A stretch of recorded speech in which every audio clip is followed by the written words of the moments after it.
पहना। एक समय नैमिषारण्य तीर्थ में सौनक आदि 88,000 ऋषियों ने श्री सूत जी से पूछा, हे प्रभु, इस घोर कलयुग में वेद विद्या रहे मनुष्यों को प्रभु भक्ति किस प्रकार मिलेगी तथा उनका उद्धार कैसे होगा। इसलिए हे मुनि श्रेष्ठ, कोई ऐसा तप व्रत बताइए जिससे थोड़े समय में पुण्य प्राप्त हुए तथा मनवांछित फल मिले। उस कथा को सुनने की हमारी हार्दिक इच्छा है। सर्वशास्त्र ज्ञाता श्री सूत जी बोले, हे वैष्णव, मैं पूज्य आप सब में सर्व प्राणियों के हित की बात पूछी है। अब मैं उस श्रेष्ठ व्रत को आप लोगों से कहूँगा जिस व्रत को नारद जी ने श्री लक्ष्मी नारायण से पूछा था और श्री लक्ष्मीपति ने मुनि श्रेष्ठ नारद से कहा था, सो ध्यान से सुनो।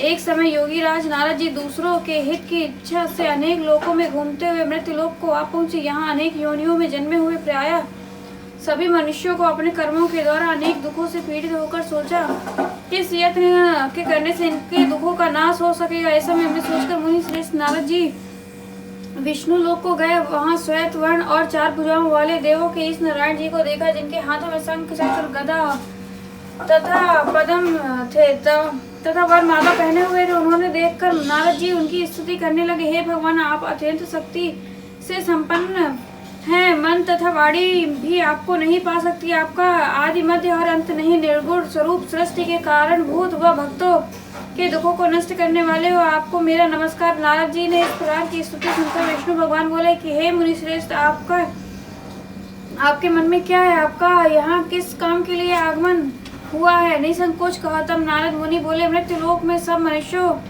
जो अनेक योनियों में पैदा हुए अपने अपने कर्मों के द्वारा अनेक प्रकार के दुखों में दुखी हो रहे हैं। हे नाथ, मुझ पर दया रखते हो तो बतलाई कि उन मनुष्यों को सब दुख थोड़े से ही प्रयत्न से कैसे दूर हो सकते हैं। श्री विष्णु भगवान जी बोले, हे नारद, मनुष्यों की भलाई के लिए तुम बहुत अच्छी बात पूछी है। जिस काम के करने से मनुष्य मोह से छूट जाता है, मैं वह कहता हूँ, सुनो। बहुत पुण्य देने वाला स्वर्ग तथा मृत्यु लोक को दोनों में दुर्लभ सत्यनारायण का व्रत है। मैं प्रेमवश होकर तुमसे कहता हूँ कि श्री सत्यनारायण का यह व्रत अच्छी तरह विधि पूर्वक संपन्न करके मनुष्य तुरंत ही यहाँ सुख भोगकर मरने का मोक्ष को प्राप्त होता है। श्री विष्णु भगवान के वचन सुनकर नारद मुनि बोले कि उस व्रत का फल क्या है, क्या विधान है और किसने यह व्रत किया है और किस दिन यह व्रत करना चाहिए। हे भगवान, इसको विस्तार से बताएं। भगवान बोले, हे नारद, दुख शोक आदि को दूर करने वाला, धन धान्य को बढ़ाने वाला, सौभाग्य तथा संतान को देने वाला यह व्रत सब स्थानों पर विजय दिलाने वाला है। भक्ति और श्रद्धा के साथ किसी भी दिन संध्या के समय श्री सत्यनारायण जी का शाम के समय ब्राह्मणों और बंधुओं के साथ धर्म परायण होकर पूजा करे। भक्ति भाव से नैवेद्य प्रसाद, केले का फल, घी, दूध और गेहूं का चूरमा समाया लेवे। गेहूं के अभाव में साठी का चूर्ण, शक्कर तथा गुड़ लें और श्रद्धा भाव से भगवान को अर्पण करें तथा बंधुओं सहित ब्राह्मणों को भोजन कराएं। तत्पश्चात स्वयं भोजन करें। अंत में भजन आदि का आचरण कर श्री सत्यनारायण भगवान का स्मरण करता हुआ समय व्यतीत करे। इस तरह व्रत करने पर मनुष्य का सभी इच्छाएं पूरी होती हैं। विशेषकर इस घोर कलयुग में इसे सरल उपाय कोई नहीं। इति श्री सत्यनारायण व्रत कथा है प्रथम अध्याय संपूर्ण। ऋषि जिन्होंने सबसे पहले इस व्रत को किया था उसका इतिहास कहता हूँ, ध्यान से श्रवण करो। सुंदर काशीपुरी नगरी में एक अत्यंत गरीब ब्राह्मण रहता था। वह भूख और प्यास से विचलित पृथ्वी पर दर दर घूमता था। ब्राह्मणों से प्रेम भाव रखने वाले श्री भगवान ने ब्राह्मण को दुखी देखकर एक बूढ़े ब्राह्मण का रूप धारण किया और उसके पास जाकर आदर के साथ पूछा, हे विप्र, आप अत्यंत दुखी होकर इस पृथ्वी पर क्यों घूमते हैं? हे श्रेष्ठ ब्राह्मण, यह सब मुझसे कहो, मैं सुनना चाहता हूँ। ब्राह्मण बोला, मैं एक निर्धन ब्राह्मण हूँ, भिक्षा के लिए पृथ्वी पर फिरता हूँ। हे भगवान, यदि आप इससे छुटकारा पाने का कोई उपाय जानते हैं तो कृपा करके मुझे बताएं। वृद्ध ब्राह्मण बोला, घोर कलयुग में श्री सत्यनारायण भगवान मनवांछित फल देने वाले, इसलिए हे ब्राह्मण, तू उनका पूजन कर, जिसके करने से मनुष्य सब दुखों से मुक्त होता है। ब्राह्मण को व्रत का सारा विधान बतलाकर बूढ़े ब्राह्मण का रूप धारण करने वाले श्री सत्यनारायण भगवान अंतर्ध्यान हो गए। जिस व्रत को वृद्ध ब्राह्मण ने बतलाया है मैं उसको अवश्य करूंगा। यह निश्चय करने से उस ब्राह्मण को रात भर नींद नहीं आई। वह सवेरे जल्दी उठकर श्री सत्यनारायण के व्रत को निश्चय कर भिक्षा के लिए चल दिया। उस दिन उसको भिक्षा में बहुत धन मिला, जिससे बंधु बांधवों के साथ उसने भगवान श्री सत्यनारायण का व्रत किया, जिसके करने से वह ब्राह्मण सब दुखों से छूटकर अनेक प्रकार की संपत्तियों से युक्त हुआ। उस समय से वह ब्राह्मण हर मास व्रत करने लगा। इस तरह से श्री सत्यनारायण भगवान के व्रत को जो शास्त्र विधि के अनुसार श्रद्धा पूर्वक करेगा वह सब पापों से छूटकर मोक्ष को प्राप्त करेगा। आगे जो मनुष्य पृथ्वी पर श्री सत्यनारायण का व्रत करेगा वह सब दुखों से छूट जाएगा। इस तरह नारद जी से श्री नारायण का कहा हुआ यह व्रत मैं तुमसे कहा। हे विप्रो, मैं अब और क्या कहूँ, मुझसे कहें। है ऋषि बोले, हे मुनीश्वर, संसार में इस ब्राह्मण ने सुनकर किस किस ने इस व्रत को किया, हम वह सब सुनना चाहते हैं, इसके लिए हमारे मन में श्रद्धा है। सूत जी बोले, हे मुनियो, जिसने इस व्रत को किया है वह सब सुनो। एक समय एक ब्राह्मण था, धन और ऐश्वर्य से के अनुसार बंधु बांधवों के साथ व्रत करने को तैयार हुआ। उसी समय एक लकड़ी बेचने वाला बूढ़ा आदमी आया, लकड़ियों को बाहर रखकर ब्राह्मण के मकान में गया। प्यास से दुखी लकड़हारा उनको व्रत करते देखकर ब्राह्मण को नमस्कार कर कहने लगा कि आप यह क्या कर रहे हैं और इसके करने से क्या फल मिलता है, कृपा करके मुझसे कहो। ब्राह्मण ने कहा, सब मनोकामनाओं को पूरा करने वाला यह श्री सत्यनारायण भगवान का व्रत है, इसकी कृपा से मेरे यहाँ धन धान्य आदि की वृद्धि हुई है। ब्राह्मण से इस व्रत के बारे में जानकर लकड़हारा बहुत प्रसन्न हुआ। चरणामृत ले और प्रसाद खाने के बाद अपने घर को गया। लकड़हारे ने अपने मन में इस प्रकार का संकल्प किया और कि आज शाम में लकड़ी बेचने से जो धन मिलेगा उसी से भगवान श्री सत्यनारायण देव का उत्तम व्रत करूंगा। यह मन में विचार कर बूढ़ा आदमी लकड़ियों को अपने सिर पर रखकर जिस नगर में धनवान लोग रहते थे वह ऐसे नगर में चला गया और रोज वहां पर उसने उन लकड़ियों का दाम पहले दिनों से चौगुना मिला। तब वह बूढ़ा लकड़हारा दाम ले और अति प्रसन्न होकर पके केले की फली, शक्कर, घी, दुग्ध, दही और गेहूं का चूर्ण इत्यादि श्री सत्यनारायण व्रत की कुल सामग्रियों को लेकर अपने घर गया। उसने अपने बंधु बांधवों को बुलाकर विधि के साथ श्री भगवान जी का पूजन और व्रत किया। उस व्रत के प्रभाव से वह बूढ़ा लकड़हारा धन पुत्र आदि से युक्त हुआ और संसार के समस्त सुख भोग कर बैकुंठ को चला गया। श्री सत्यनारायण व्रत कथा है।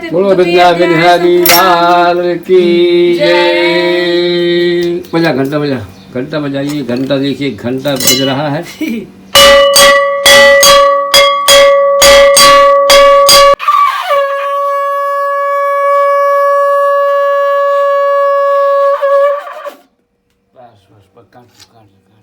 तीसरा अध्याय। सूत जी बोले, हे श्रेष्ठ मुनियों, अब आगे की एक कथा कहता हूँ, सुनो। बहुत समय पहले उल्कामुख नाम का एक बुद्धिमान राजा था। वह सत्य वक्ता और जितेंद्रिय था। प्रतिदिन देव स्थानों पर जाता तथा गरीबों को धन देकर उनके कष्ट दूर करता था। उसकी पत्नी कमल के समान मुख वाली और सती साध्वी थी। भद्रशिला नदी के तट पर उन दोनों ने श्री सत्यनारायण भगवान का व्रत किया। उस समय वहाँ एक साधु नामक एक वैश्य आया। उसके पास व्यापार के लिए बहुत सा धन था। वह नाव को किनारे पर ठहराकर राजा के पास आ गया और राजा को व्रत करते हुए देखकर विनय के साथ पूछने लगा, हे राजन, भक्ति युक्त चित्त से आप यह क्या कर रहे हैं? मेरी सुनने की इच्छा है, सो आप यह मुझसे भी बताइए। राजा बोला, हे साधु, अपने बंधु बांधवों के साथ पुत्रादि की प्राप्ति के लिए यह महाशक्तिवान श्री सत्यनारायण भगवान व्रत का पूजन कर रहा हूँ। राजा के वचन सुनकर साधु आदर से बोला, हे राजन, मुझसे इसका सब विधान कहो, मैं भी आपके कथा अनुसार इस व्रत को करूंगा। मेरा भी कोई संतान नहीं है और इससे निश्चय ही होगी। राजा ने सब विधान सुन व्यापार से निवृत्त हो और आनंद के साथ अपने घर गया। साधु वैश्य ने अपनी स्त्री से संतान देने वाला उस व्रत का समाचार सुना और प्रण किया, जब मेरी संतान होगी तब मैं इस व्रत को करूंगा। साधु के ऐसे वचन अपनी स्त्री लीलावती से कहे। एक दिन उसकी लीलावती पति के साथ आनंदित हो सांसारिक धर्म से प्रवृत्त होकर श्री सत्यनारायण भगवान की कृपा से गर्भवती हो गई तथा 10वें महीने में उसके यहाँ एक सुंदर कन्या का जन्म हुआ। दिनों दिन वह इस तरह बढ़ने लगी जैसे शुक्ल पक्ष का चंद्रमा बढ़ता है। कन्या का नाम कलावती रखा गया तथा लीलावती ने मीठे शब्दों में अपने पति से कहा कि जो अपने संकल्प किया कि भगवान का व्रत करूंगा, अब आप उससे पूरा करिए। साधु बोला, हे प्रिय, इसका विवाह पर करूंगा।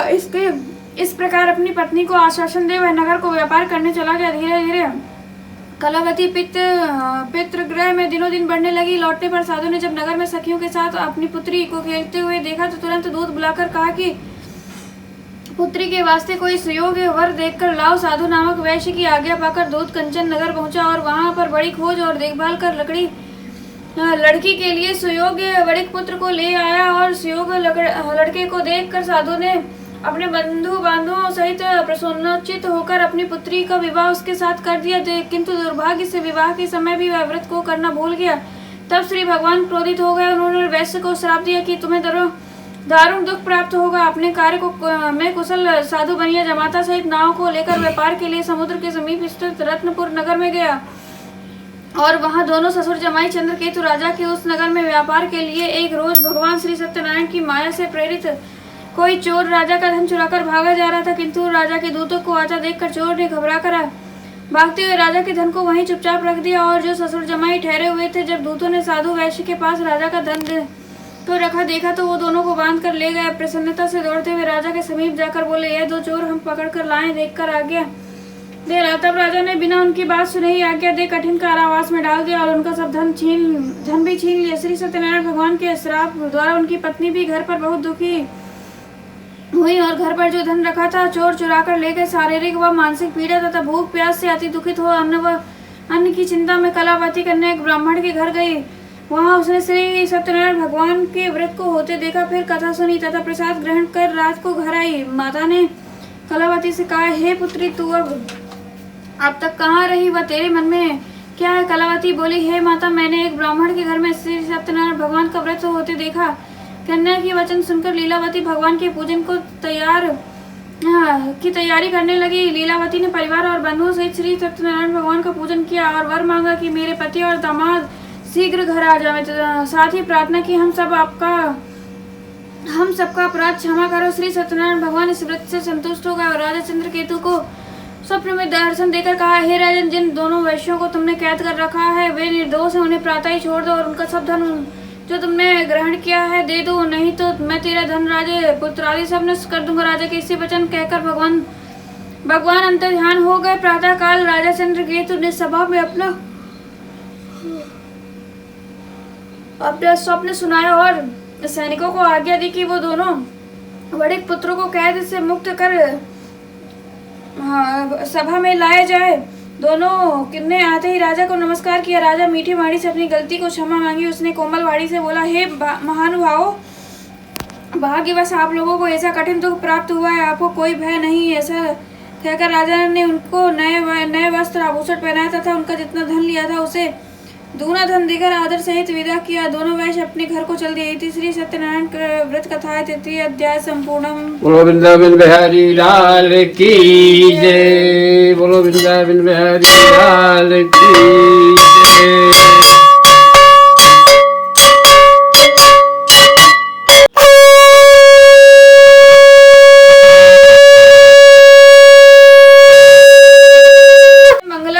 यात्रा आरंभ की और अपने नगर को चला। उनके थोड़ी दूर निकलने पर दंडी वेशधारी श्री सत्यनारायण ने उनसे पूछा, हे साधु, तेरी नाव में क्या है? बीमारी बड़ी संस्था हुआ बोला, हे दंडी, आप क्यों पूछते हो? क्या धन लेने की इच्छा है? मेरी नाव में तो बेल और पत्ते भरे। वैश्य का कठोर वचन सुनकर श्री भगवान ने कहा, तुम्हारा वचन सत्य हो। दंडी ऐसा कहकर वहां से चले गए और कुछ दूर जाकर समुद्र के किनारे बैठ गए। दंडी के जाने पर वैश्य के नृत्य क्रिया के बाद नाव को ऊंची उठी देखकर चंबा किया। तब नाव में बेल पत्ते देखकर मूर्छित हो गया, जमीन पर गिर पड़ा।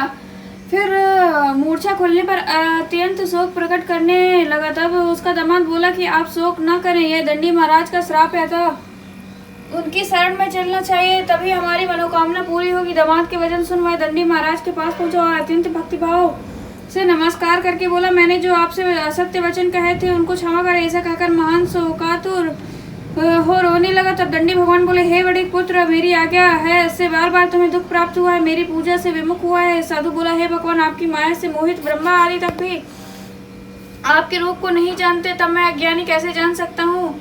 आप प्रसन्न होइए, मैं सामर्थ्य के अनुसार आपकी पूजा करूंगा। मेरी रक्षा करो और पहले के समान नौका में भर दो। उसके भक्ति युक्त वचन सुनकर श्री सत्यनारायण भगवान प्रसन्न हो उसकी इच्छा अनुसार वर देकर अंतर्ध्यान हो गए। तब उन्होंने नाव पर आकर देखा तो कि नाव धन से परिपूर्ण है। फिर वह भगवान सत्यनारायण का पूजन कर साथियों सहित अपने नगर को चला। जब वह अपने नगर को निकट पहुंचा तब उसने अपने एक दूत को घर भेजा। दूत ने साधु नामक वैश्य के घर जाकर उसकी स्त्री को नमस्कार कर कहा, आपके पति और दामाद सहित इस नगर के समीप आ गए हैं। सब वचन सुन साधु स्त्री ने बड़े हर्ष के साथ सत्य देव का पूजन कर पुत्री से कहा, मैं अपने पति के दर्शन को जाती हूँ, तू कार्य पूर्ण कर शीघ्र आ जाना। परंतु माता के ऐसे वचन सुनकर भी कलावती प्रसाद छोड़कर पति के दर्शन के लिए चली गई।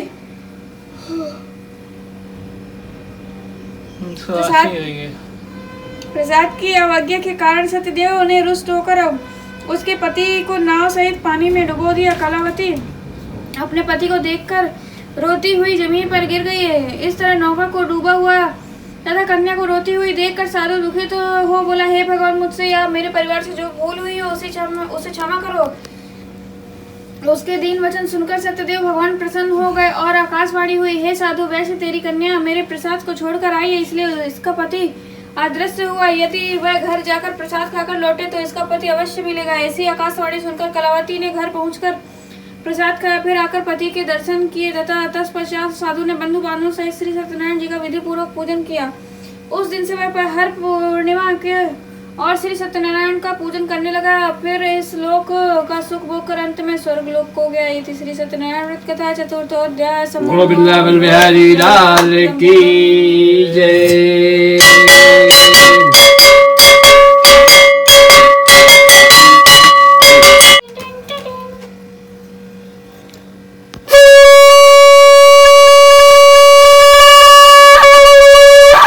वृंदावन बिहारी लाल की जय।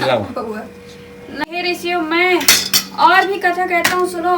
प्रजा पालन में तुंगध्वज नाम का एक राजा था। उसने भी भगवान का प्रसाद त्याग कर बहुत दुख पाया। एक समय राजा वन में जाकर वन्य पशुओं को मारकर बड़ के पेड़ के नीचे आया। वहां उसने ग्वालों को भक्ति भाव से बांधवों सहित श्री सत्यनारायण जी का पूजन करते देखा, परंतु राजा देखकर भी अभिमान बस वहां नहीं गया और न सत्यदेव भगवान को नमस्कार ही किया। तब जब ग्वालों ने भगवान का प्रसाद उसके सामने रखा तो वह प्रसाद को त्याग कर अपनी सुंदर नगरी को चला गया। उसने वहां सब कुछ नष्ट हुआ पाया तो वह जान गया कि सब भगवान सत्यदेव ने ही किया। तब वह विश्वास कर उसी स्थान पर वापस आया और ग्वालों के समीप गया। विधि पूर्वक पूजन और प्रसाद खाया। श्री सत्यनारायण की कृपा से पहले जैसा था सब वैसा ही हो गया और दीर्घ काल तक सुख भोग कर मरने पर स्वर्ग लोक को गया। जो मनुष्य इस परम दुर्लभ व्रत को करेगा, भगवान की कृपा से उसे धन धान्य की प्राप्ति होगी। निर्धन धनी और बंदी बंधन से मुक्त होकर निर्भय हो जाता है। संतानहीनों को संतान प्राप्ति होती है तथा सब मनोरथ पूर्ण होकर अंत में वैकुंठ धाम को जाता है। जिन्होंने पहले इस व्रत को किया, अब उनके दूसरे जन्म की कथा कहता हूँ। वृद्ध सतानंद ब्राह्मण ने सुदामा के रूप में जन्म लेकर मोक्ष को पाया। उल्कामुख का नाम का राजा था। दशरथ होकर वैकुंठ को प्राप्त हुआ। साधु नामक वैश्य ने धर्मात्मा व सत्य प्रतिज्ञ राजा मोरध्वज बनकर अपने पुत्र को ओर से चीर कर मोक्ष को प्राप्ति किया। महाराज तुंगध्वज ने स्वयं भूमन होकर भगवान की भक्ति युक्त हो कर्म कर मोक्ष को प्राप्त किया। लकड़हारा भील अपने अगले जन्म में गुह नामक निषाद हुआ, जिसने भगवान राम के चरणों की सेवा कर मोक्ष को प्राप्त किया। इति श्री सत्यनारायण व्रत कथा है संपूर्णम। बोलो वृंदावन बिहारी लाल की जय।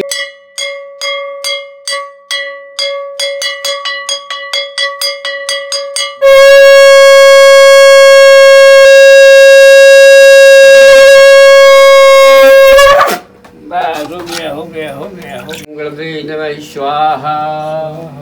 ओम गम गम गणपते नमः स्वाहा। ओम गम गम गणपते नमः स्वाहा। ओम गम गम गणपते नमः स्वाहा। ओम गम गम गणपते नमः स्वाहा। ओम सत्यनारायण भगवान स्वाहा। ओम सत्यनारायण भगवान स्वाहा। ओम सत्यनारायण भगवान स्वाहा।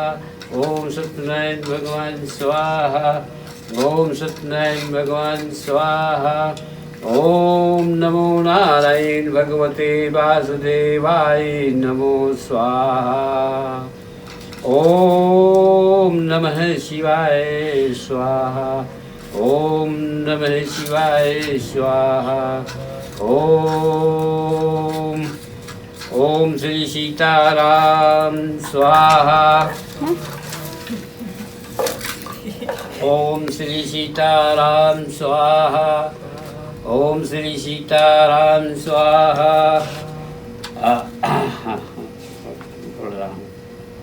जय हनुमान ज्ञान गुण सागर। जय कपीश तिहि लोक उजागर। स्वाहा।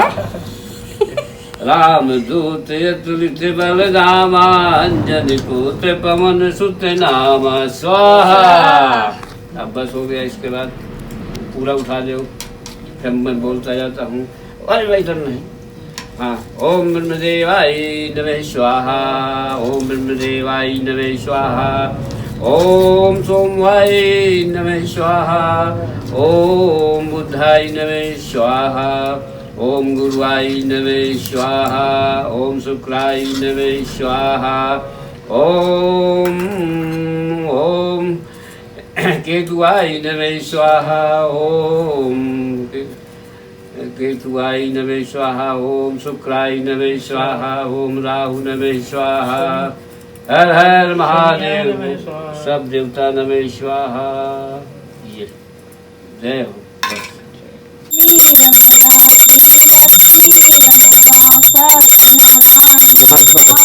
जनपातक हरणा ओम जय पीछे पढ़, लक्ष्मी। पीछे ओ तामी पढ़।